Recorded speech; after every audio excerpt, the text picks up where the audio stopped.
In 2291 the first acts of aggression had been taken in Far Harbor.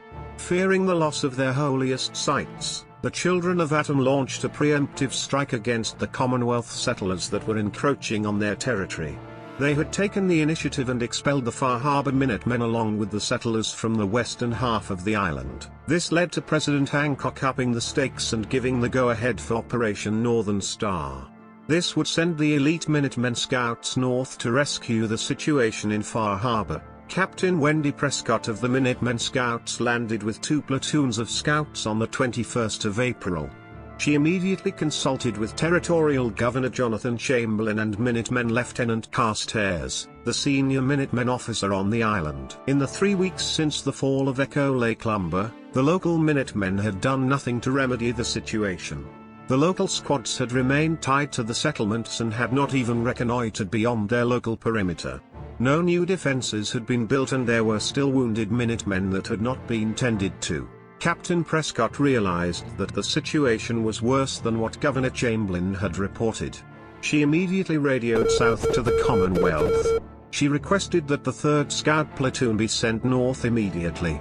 She also requested the 1st Sapper Company to build defenses, as well as part of the 3rd Medical Detachment. In addition, she asked for the 8th Air Mobile Lance to be transferred to her command, but that request was denied. The Commonwealth would not risk the only vertibirds that they had. She then sent out the 1st Platoon to do aggressive reconnaissance patrols in the west, to see where the Zealots were operating and how many enemy troops that they were facing. Meanwhile, the 2nd Platoon took the local Minutemen in hand and began reorganizing and training them. Open fire! The 1st Platoon arrived just in time to push back a zealot raid against the National Park headquarters. The presence of the scouts helped to stabilize the situation and stopped further incursions by zealots onto Commonwealth land. But Captain Prescott realized that it would not turn back the Children of Atom. She made this very clear in her reports back to the Commonwealth and requested additional forces. She was advised to train up the locals as quickly as possible and get control of the western half of the island. By mid-May, some borders could be defined. The Commonwealth had been pushed to the northeast corner of the island with the Children of Atom holding most of the western half. The trappers ruled over the south of the island and the Far Harbor residents only held onto a corner of the island below the Commonwealth. Meanwhile, the Acadia Synths only held onto their mountaintop retreat. 2 representatives from President Hancock arrived on the island. Malcolm and Nelson Latimer were sent as special economic advisors to assess the logging situation and to get production and shipping back up to speed. Lumber was becoming scarce in the Commonwealth, and with prices at an all-time high, several projects were in danger of being cancelled. The Latimers met with Captain Avery, Mariner, and Old Longfellow to negotiate the use of their docks to ship supplies and personnel on and off the island. Old Longfellow readily agreed to the terms, Captain Avery was ambivalent, and Mariner flat-out refused. After speaking to Malcolm Latimer in private about something called the Red Death, Mariner suddenly changed her position and accepted the terms of the contract. The Latimers along with their bodyguards toured both the Commonwealth-controlled area as well as the Far Harbor areas. They then met with Demo up in Acadia. Their report back to President Hancock outlined a variety of steps to get lumber production going and to stabilize the situation. First, a small lumber mill was to be set up on the northeast part of the island to resume some logging and shipping operations. This would relieve some of the pressure on the lumber market in the Commonwealth. Next, political and economic pressure was to be put on the Far Harbor and the Acadia settlements to get them to join the Commonwealth. The Latimers had identified parties in the local community that might help with this. Although the Harbormen were still not ready to join the Commonwealth, they did agree to allow the Minutemen to operate on their territory. Lastly, the Minutemen had to win not just the war with the Children of Atom but the trappers as well. The Latimers detailed the immense potential that the island had for lumber but for also other economic activities. They recommended that all of the island be annexed, and in order to do so, the Children of Atom and the trappers in the south had to go. The Latimers informed Captain Prescott of the new mission objectives. She protested that they did not have the necessary forces to take the entire island. President Hancock confirmed the new objectives by radio, and Prescott had to scrap all her plans and spread her forces thin to accommodate the new mission. By late May, the reinforcements that she had originally requested arrived but were diverted to cover the Latimer's requests. The sappers were put to work building a new sawmill and shipping port. The medical detachment was put to providing health care for the residents of Far Harbor Town, and the 3rd Platoon was sent to the southern border to defend against the trappers. With the 2nd Platoon tied up in training exercises, Captain Prescott had to prosecute the conflict against the Children of Atom with only the 3 squads of the 1st Platoon. Prescott used the squads to launch harassment raids into Children of Atom territory and forced them into a defensive stance while she waited for the Far Harbor Minutemen to finish their training with the 2nd Platoon. Around this time, the Scouts began to wear clothes similar to those worn by the Children of Atom, not only to blend in with the local population but to cope with the cold and radioactive weather conditions. On the other side of the conflict, Grand Confessor Richter became aware that the Commonwealth was bringing in Minutemen regulars. Fortunately for him, Children of Atom volunteers had begun arriving on the western shore of the island and reinforcing his zealots. Richter also made contact with a pair of trapper leaders from the southern part of the island. Though they were half mad, they understood the danger that the Minutemen represented and agreed to cease their hostility towards the Children of Atom and instead focus on the Minutemen and the Harbor Men. Finally, using a ruined radio tower near the nucleus, Richter made a long-distance transmission to a group from his past. This is Lieutenant Brian Richter, Recon, Capital Region. The Enclave was surprised that Lieutenant Richter was still alive and was now contacting them after such a long time. Initially they did not want to deal with him. However, he made them a proposition that was too interesting to pass up. Richter knew that if the Commonwealth brought their full military might to the island that the children stood no chance. He needed more weapons, but more importantly he needed someone with combat expertise. In exchange for more weapons and for experienced personnel, he offered up something that no one else in the wasteland had access to. The high-yield warhead from one of the 4 nuclear missiles on the submarine. Enclave officers and technicians arrived on the island. They were permitted access to the vessel and verified that the nuclear weapons were still operational. Each warhead contained a high-yield nuclear device capable of destroying an entire city. Richter and the Enclave officers then agreed to terms. The Enclave would provide older sets of power armor, ammunition, and heavy weapons. Although the Enclave would not participate directly, they would also provide military expertise in the form of mercenaries. The first shipments of arms and armor began arriving in late June. Despite the misgivings from some Children of Atom members, the Enclave was allowed to extract the nuclear device from one of the missiles. The Enclave also provided Richter with a launch key for the remaining nuclear missiles. Along with the Enclave officers and technicians, arrived a liaison officer from the Gunner Mercenary Company. The Gunner Company was eager to exact revenge on the Commonwealth after their humiliating loss back in 2288. A contract from one of their favorite employers to do just that was irresistible. Gunner commandos began arriving in July.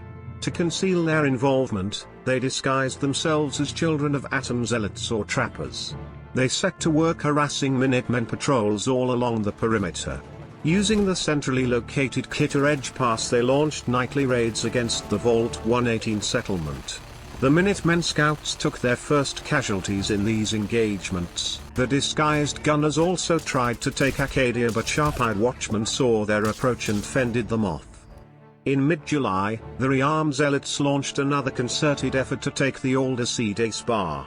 Using their newly acquired power armor, they spearheaded a drive directly against the building and fought their way inside. The Far Harbor Minutemen had to cut their training short and rush to the front to hold the line against this aggressive thrust and to keep the spar from being overrun. Using boats, trappers harassed the eastern coastline of the island. They landed in secluded bays in the middle of the night and launched surprise attacks against the harbor men and on Commonwealth sites. They then slipped away into the foggy night before reinforcements could arrive. The Far Harbor troops barely held their own in these engagements. But by late July the raids from the Kitter Edge Pass were stopped and the stalemate resumed along the western front. The disguised gunners then shifted their focus to harassing the southern edge of the Harbormen territory. Captain Prescott again radioed her request for more forces to be brought to the island. Back in the Commonwealth, Colonel Garvey agreed with Prescott's assessment of the situation. President Hancock reluctantly agreed that more troops had to be sent. Instead of sending one of the regular companies, however, he decided to get rid of a nagging problem that the Commonwealth had. For 3 years the Commonwealth had to house, feed, and guard gunner and raider prisoners from various battles. They were expensive to maintain and provided no benefit. In exchange for fighting for the Commonwealth, Hancock offered these prisoners their freedom after 2 years of service. Eventually 70 prisoners accepted the offer. They were designated the 13th Minuteman Company, given second-hand equipment, and put under the command of a handful of officers and sergeants. A new officer was appointed as their commander. Captain Robert Black was the nephew of a prominent Diamond City family. Despite the objection of Colonel Garvey, his family had the influence to get him an officer's commission and assigned command of the new unit. The boats carrying the 13th left for Far Harbor in early August. Initially, the arrival of the 13th was hailed as the solution to the conflict. Far Harbor residents hoped that the show of force would scare away the trappers and force the children of Atom to the bargaining table. The Latimers had the unit deployed to the south of Far Harbor town to counter the raids by the disguised trappers. At first, the appearance of so many Minutemen stopped the raids for a few weeks. Alan Lee and the Latimers toasted Captain Black as the savior of Far Harbor. Despite the fact that Captain Prescott was the senior officer, the Latimers insisted that Captain Black be allowed to run things his own way. A month later, Black decided to make a thrust deep into Trapper territory to try and take the MS Azalea, one of the Trappers' main bases. He did not consult with Prescott before taking this decision. He moved his company past the borders of Harbormen territory into Trapper country without any support. Soon the harassment and sniping began. A large force of trappers closed off the coastal road back north. The 13th found itself pinned down deep inside Trapper territory. Captain Black had to set up a defensive perimeter to fend off the trapper attacks.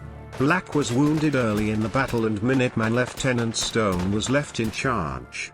Fortunately, a watchman from Acadia saw the battle occurring and the synths sent a radio message to the Minutemen with the news. Captain Prescott assembled a scratch force of scouts and Far Harbor Minutemen and marched them south to try to relieve the 13th. Their relief force ran directly into the gunner trappers blocking the coastal road north of the 13th. The gunners held the road and prevented the rescuers from advancing, until a squad of scouts flanked the position and forced the trappers to withdraw. This allowed the column to reach the 13th and to extricate them. The thoroughly demoralized 13th camped out in positions around Far Harbor town. Captain Black was tended to in a hotel room above the last plank and refused to come out for 2 weeks. Over the next few weeks, Minutemen from the 13th began to desert the unit. Back in the Commonwealth, a special session of Congress was called to discuss the latest catastrophe in Far Harbor. Questions were being raised about appointing such an inexperienced officer, about using troops of such dubious quality, about the Commonwealth being involved in Far Harbor at all. Congress seemed ready to withdraw from Far Harbor altogether. Captain Prescott advised Colonel Garvey about the situation. Garvey decided to go north to personally review the conditions on the island. By the time he arrived in late August, the 13th was down to half its original number. Over the protests of the Latimers, Garvey immediately relieved Captain Black of command. He placed the 13th under the command of Captain Dancer from the 3rd Minutemen, who had accompanied Garvey. Dancer, the commander of the veteran 3rd Company, was a no-nonsense disciplinarian.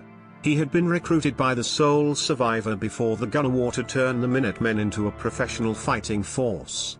He had then personally led the 3rd Company in some of the bloodiest battles of the gunner and raider wars. He immediately imposed strict discipline on the diminished 13th and began reorganizing what was left. In the meantime, Garvey, the Latimers, and Deacon from the railroad, met with Dima at Acadia. Dima was becoming very worried about the conflict brewing up around Acadia. He informed the Latimers that he and his synths were going to leave the island. In exchange for safe passage across their territory and the use of their port, he would surrender control of the mountain and Acadia to the Commonwealth. The Latimers readily agreed to these terms, and Deacon left to contact a group of friendly boat captains to come and pick up the synths. After dark on the 18th of September, the ships that would carry off the synths arrived. As quietly as possible, the synths of Acadia left the mountain and boarded the ships that would carry them off. The next morning, a gunner scout surveying the mountain noticed that there were no watchmen around Acadia. He realized the mountain was empty. He quickly told his superiors. At about the same time, a Minutemen guard saw the same thing and alerted Captain Dancer. Dancer realized that whoever possessed the mountain would gain a huge tactical advantage. He left word with Garvey and mobilized the 13th with whatever ammunition he could scrounge and raced up the mountain. The 13th arrived on top of the mountain just ahead of a squad of disguised trappers, and forced them back down. They then began fortifying the mountain top. Around noon, a force of trappers approached the mountain from the south. Dancer shifted most of the 13th to the south to counter the assault. Just as the trappers neared the summit, a squad of Minutemen scouts appeared from the southeast and rolled up the trapper advance, forcing them back down the mountain. Dancer was advised by radio that a relief force was being formed up but would not arrive till dark. He was ordered to hold at all costs. By this time, most of the remaining troops in the 13th were wounded, including Captain Dancer. They were also practically out of ammunition. Dancer ordered his troops to fix bayonets. Around 4 p.m. a mixed force of trappers and zealots were seen gathering at the base of the mountain and forming up to launch a final attack before nightfall. Dancer had his troops hold their fire and shelter behind cover while the enemy wearily trudged up the side of the mountain. The enemy was practically at the mountain top when the 13th suddenly appeared and fired the last of their ammunition at point-blank range. Dancer then ordered a bayonet charge and led his troops into combat. The 13th crashed into the enemy line, breaking the last attack. As promised, the Minutemen reinforcements led by Colonel Garvey arrived at dusk and relieved the shattered 13th. Just as the sun was setting, the Minutemen flag was raised over the mountain. Most of the 13th was wounded or dead. Captain Dancer lay propped up against a wall and greeted Colonel Garvey. He reported mission accomplished just before dying. Colonel Garvey had him buried on the mountain top with full military honors. And so, Captain John Dancer, formerly known as Paladin Dance, of the Brotherhood of Steel, was laid to rest.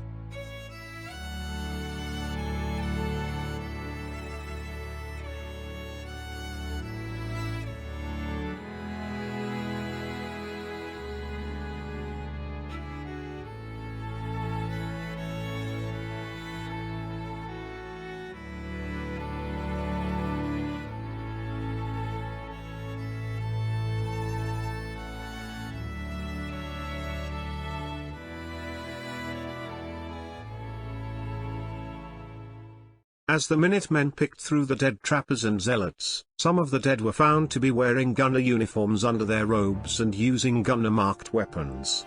This was confirmed when signed orders were found on the body of what appeared to be a gunner officer. Garvey quickly relayed the information south to the Commonwealth. This was the news that President Hancock had needed. Along with Director Fahrenheit, he presented this evidence to Congress. Gunner troops were now involved in the conflict on the island. The Children of Atom now had as their allies one of the most powerful mercenary bands of the wasteland. For the Commonwealth Congress, the discovery of gunner troops on the island changed the entire nature of the conflict. This was now a real war against a real enemy. An enemy that was well equipped and knew how to fight. An enemy that could conceivably overrun the entire island. This was no longer a matter of local politics or a group of religious fanatics on a small island, but a real tangible threat to the Commonwealth. With a unanimous vote in Congress, President Hancock now had the power to send the active duty Minutemen forces into Far Harbor.